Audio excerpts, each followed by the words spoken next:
Good morning. Welcome to the Effective Management Communication webinar. I'm Sandra Crystal. I'm the Director for the Center for Management Communication at the Marshall School of Business. The Executive Education webinar will help you to rethink how you communicate with others and will help you to help the others in your organization.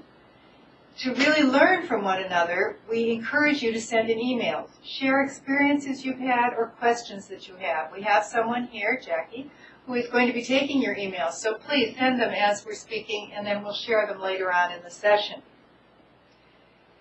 You know, today communication is so different than it was when I started working many years ago. I started in Chicago for a large corporation, and at that time we had interoffice memos. We wrote letters to prospects and to clients. We wrote formal reports. We had weekly Monday night sales meetings. We went for training to Boston, New York, or San Francisco. And we had annual meetings. Today, we have perhaps 2 hours of email every day. That's the average for the American business person. We still have some memos. We still send some letters. We still write some proposals.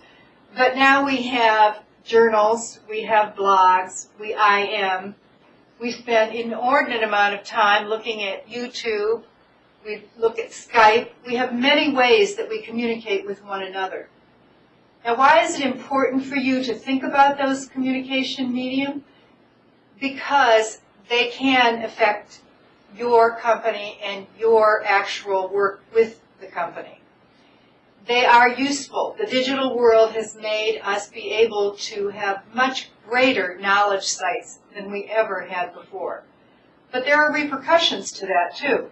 It does impact productivity, and we need to learn how to manage the message and to manage the information. I like to compare communication with the old Slinky toy. It starts as a pretty solid piece, a little loose, but when we start to really interact, we see that there are many, many pieces to this and that it can stretch for a very long time. That's very similar to the communication process. We really need to think about the constant interaction that we have now. When we write a message for an intended audience, it may go to that audience, but it may go well beyond that particular audience. And we need to think about that secondary reading when we're writing the first message. We need to realize that we'll constantly get response to what we've written, and then that reshapes meaning. And we need to rewrite or re-speak as we learn more. That makes us richer. That also takes more time, and we need to know how to organize that time. It really should begin with a concept, a real knowledge of the communication cycle. That should be a circular response. It used to be that people would think we just transmitted information from the speaker, the writer, to the listener, to the reader. That's not true. There's a big circle constantly that should be going on for you. You should realize that there can be distractions. You should realize that people may have questions and respond to those questions. Your reader may have a totally different reason for understanding what you're doing, and you need to think through that reasoning that your reader has as well as what you had. Today's communication circle has much more activity to it than ever before. If you look around you now, I'm guessing that while you're on the computer, you may have also your email going while you're on this webinar. I'm guessing that you may have a phone beside you, and that somebody may come into the room to whom you will speak. There is a constant distraction in the communication that I'm having with you, but that's a normal business communication cycle. What we need to do is think about how we can keep the attention on the message that we want to transmit, and to think about what that listener, that viewer, needs to know and how to keep that person involved in with what's going on. So think about that not only before you start to write or do your presentation, But think about it while you're doing the presentation. Right now I'm thinking, okay, are you sitting back having a sip of coffee? I hope so. But I don't want you to lose the message while you're sipping the coffee. Let's talk about the questions then that you should think about before you begin to write. Who is the audience? What does the audience know about what you're speaking? What does the audience want to know? What do they feel they're lacking in knowledge? Where will they disagree with you? What is your purpose in speaking? Do you want to inform? Do you want to persuade? Do you want to just entertain? What's the occasion on which you are speaking? Is it a lighthearted dinner party and you're supposed to be the guest speaker? Or is it really a formal eulogy or a formal business meeting that starts the year with all of your people? Those considerations should shape the way you speak and what the content is. So think about those questions before you ever begin. Think about the media which might be most effective for you. Today, people are moving away from just plain PowerPoints with lots of written notes because we learned that that would put people to sleep in some situations. On the other hand, having important information written will help not only in the understanding during the presentation, but also later on. And particularly if you have people who speak different languages, it's much more helpful for them to be able to see the written word as well as hearing you speak. So you really have to think about all of those considerations before you begin any of your writing. And I'm talking either writing an email or a memo, a letter, or PowerPoints. Think about the purpose, think about the audience, think about the media that will be most effective for the occasion.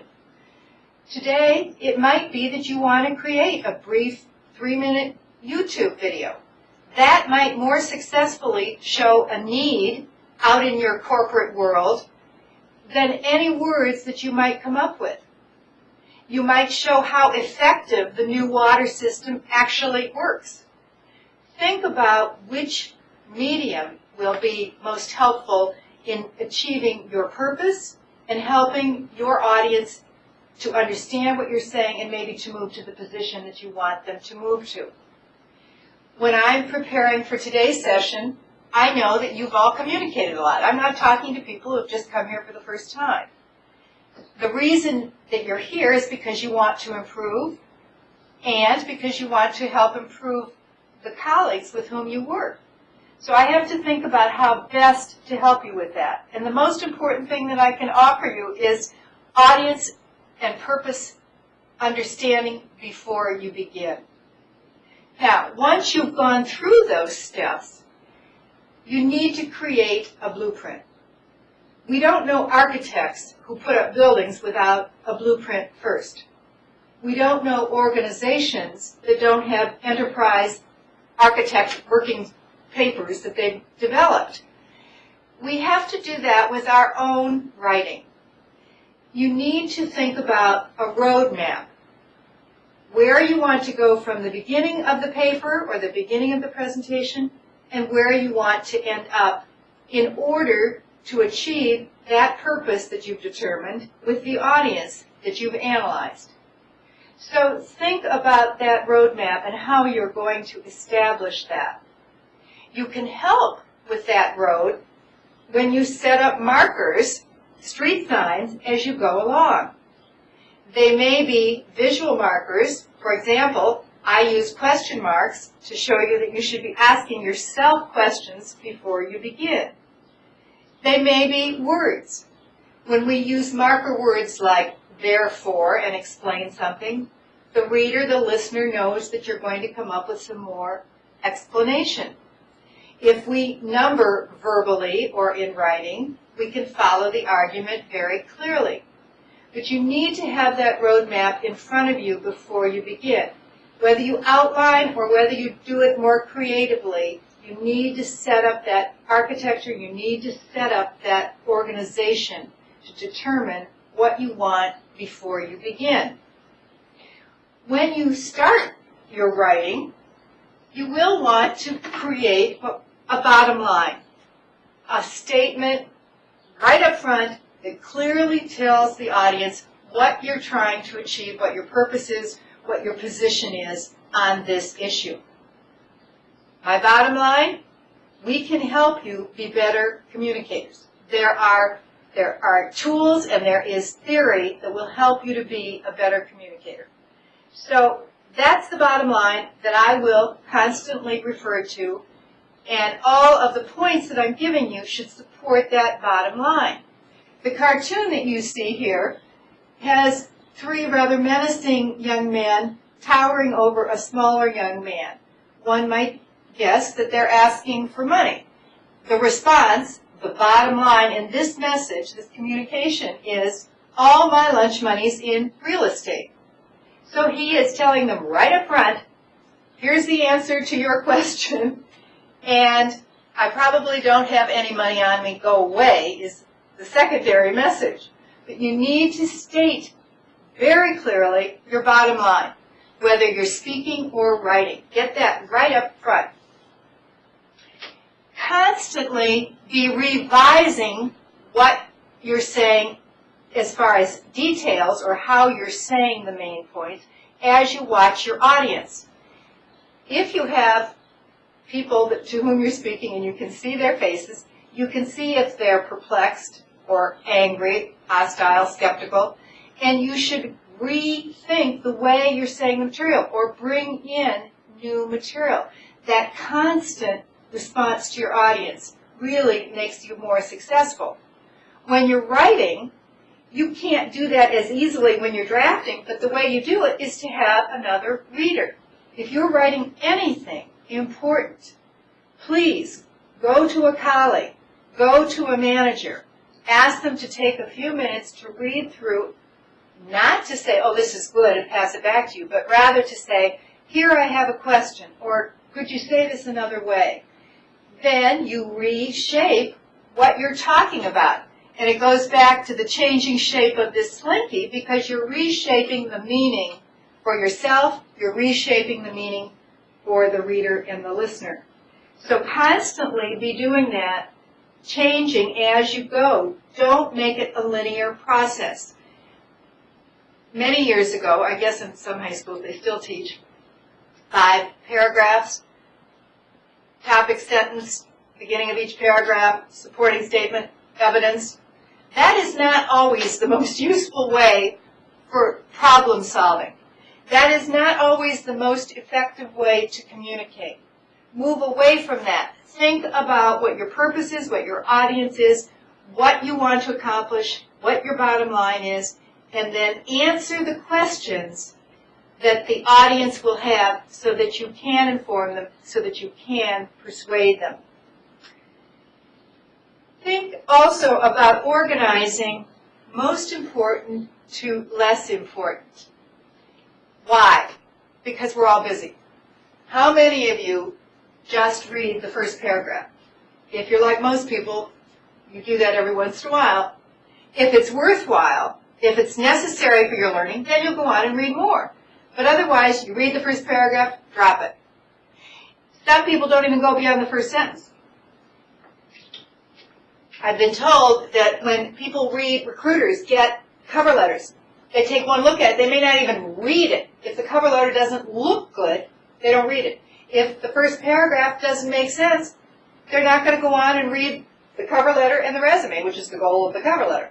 So you want to be sure that you really are organizing from most important to least important in case they don't get to the bottom.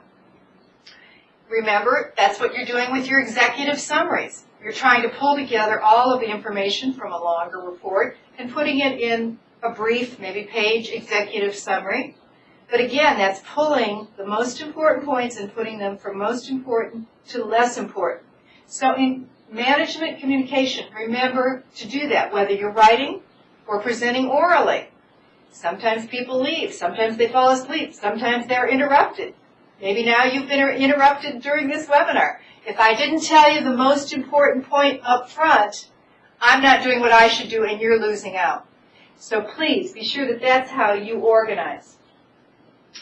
And we have another problem with, particularly with business communication, I believe, and that is the use of jargon and gobbledygook. How many times do we rely on trite expressions, overused expressions, to communicate with one another? Part of it's habit. Sometimes the jargon is necessary, it's technical, and the people in the industry understand it, but more often it is really a cover-up. It's inauthentic, it is not memorable, it is not helping to convey your message most effectively. You see in this little cartoon that our chairman says, let's schedule a scenario-based roundtable discussion about our enterprise project management. It goes on, we'll use our infrastructure survey tool to architect a risk-based tiering system.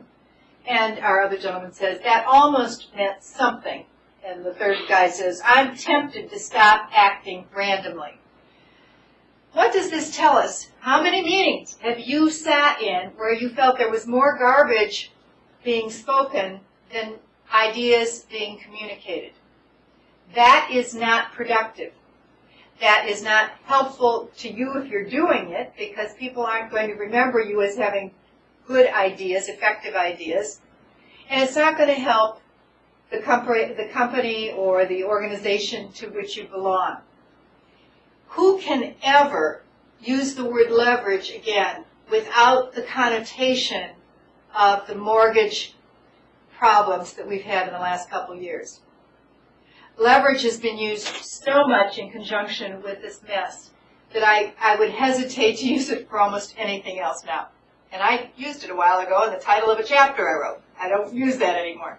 It has a bad connotation, but it's overly used. We all tend to pick up what we hear and repeat it because it's easy, but it is not most effective.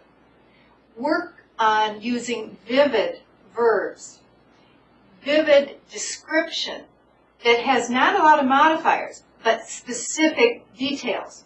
Don't say it's a large room. Tell me that it's a 500 or 5,000 square foot room. Be specific. That's what helps people. And if your purpose is to inform them, then you want to give them the details that really will inform them. Don't use trite expressions. The jargon buries the main idea that you want to communicate. Now, we also want to be clear, and so we have to use words that are most specific, concise, and correct for the message that we are trying to convey at this time, that we're working to convey. Be sure that you look for different verbs. If I use the word amble, I send a different message than if I say march. If I say my manager marched into the room, I know right away that there must have been a message around his movement that he was sending to me in his nonverbal communication. But when I share that verb with you, you get that emotion right away, and you wouldn't if I just said the manager walked into the room. Totally different message. If you want to be ambiguous, then you may use the passive voice. If you want to say the checks were mailed out, that's fine. You don't care who's accountable for mailing the checks out. You really just want the notice to be given that the checks are out. However, if someone should be held accountable, you want to say, Sandra mailed the checks out yesterday, so that if anything goes wrong, you go back and check with Sandra. Watch that you're not relying on the passive voice too much. It tends to be a default because we don't think about using a more vivid verb. But the difference in a crisp, remembered sentence will be the difference in the verbs that you choose and reducing the modifiers. Don't use filler words like very. How big is very? How wide is very? How deep is very? It isn't. So why do you need to say it was a very good presentation? Be more precise and say the presentation was effective because it had vivid pictures, or because it gave me the numbers that I hadn't seen yet, and that was really startling and I needed to see those. Really think through the language that you are using to communicate your message, as well as the organization of the material. According to Charlene Lee, who is the former vice president and principal analyst at Forrester Research and the founder of the Altimeter Group, the focus today on social technologies and the interactive media and marketing is so huge that what we need to do is really look at information and the way that we are organizing our information, the way we are disseminating the information, to put it into a more meaningful context. When you are applying for a job or reading resumes, when you are writing self-assessments or writing assessments of your colleagues, when you are writing to a client or sharing a client's complaint with your service people, all of those communications need to be analyzed. All of those communications need to have responses that are meaningful and prompt. One of the problems with some of the customer service systems was that companies were saying to clients or customers, send an email if you have a question or you have a problem. But the problem was they weren't able to do a turnaround that was in any way timely. So customers became very unhappy when they didn't hear a response, at least within 24 hours or 48 hours. So all of that communication analysis has to be done, whether it's on a personal level or on your enterprise level. Think about the communication purposes that you have.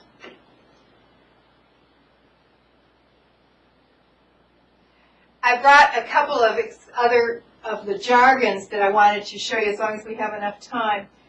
This was the top 25 gobbledygook words that David Merriman Scott had put together. Innovate is number one, and we all are trying to innovate, aren't we?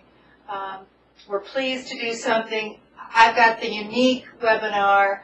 We're focused on your communication needs, but we are the leading provider of executive education programs. We have a commitment to your learning. We want to start a partnership and engage in a partnership with you at all times. But we have the new and improved information that you need to have about communication. And oh dear, here we go. And I'm going to leverage your success by giving you better communication skills. And we know that you're going to give 120%. These are some of the most overused business words in 2008. You might want to do a self-analysis and think about how often you use these. Even better, ask some of your close colleagues if they hear you saying them very often or see them in your writing. And if, in fact, you're guilty, you might want to think about cutting those. I couldn't give this presentation without sharing Pandora's World, the new language, the new people. We aren't offering new language. We are not starting a new world. We are saying you can adapt. You can be more successful. You will be more effective if you analyze and improve your management communication. We welcome your questions. Don't do a mistake. Watch the journals. Do come back to executive education right now with an email or comment of some of the experiences that you've had. And I thank you. First question, in reference to the list you just showed, there are common words that are used, such as thinking out of the box. But I think that is a good phrase and makes sense. So should I not use it? Okay, good question. It's not that you shouldn't ever use it. You really want to think about how often you're using it and if there's a more memorable expression you might use. You want to stand out. You want to show that you are providing new knowledge, new insights on the discussion. So you might think about whether you're reusing the same expression over and over again and people are beginning to roll their eyes. And you might want to think about another expression that is more memorable. Okay, next question. I work with many young professionals, and they have a tendency to use texting shortcuts in business communications. What suggestions or remedies do you have for coaching this behavior? Good question. We have many people doing research on generational conflict within corporations, and part of that is with the communication styles that are so different. I have incredibly bright students, graduate and undergraduate students, who are doing this all the time. And they don't see anything wrong with it. They really believe that they can send a message quickly, still be listening to what I'm saying if I'm standing beside them. They don't see anything wrong with this. What I try to tell them is to go back to this audience analysis and purpose. If they're texting a friend, they can do whatever they want. If they're texting their colleague, they should take it up a notch and be more professional. And if they are absolutely going to their client or their manager, they should have a much more professional approach. If the client and the manager respond to them in a more informal manner, then they can go back to that and respond. But it's, again, that communication analysis. Who is your audience? What is your purpose? If you want to just show that you know how to text and that's easy and fast, that may not be the message you really want to be sending to your boss or to your client. I want to be more persuasive in my writing. What tools can be incorporated for this? If you want to be more persuasive, go again to those questions. What does your audience need to know? What don't they know? Don't bore them by repeating what they already know. Then think about their values. Are they people who really care about other people? Are they really just interested in the bottom line for this quarter? Think about what their values are. Then set up your argument to appeal to their values as well as provide them the logic that they will follow. Give them case studies. Everybody remembers a story. Find a good story that will lead into your material and that may conclude your material. Those are all pieces of being persuasive. Thank you, and we hope to hear from you again soon. Bye.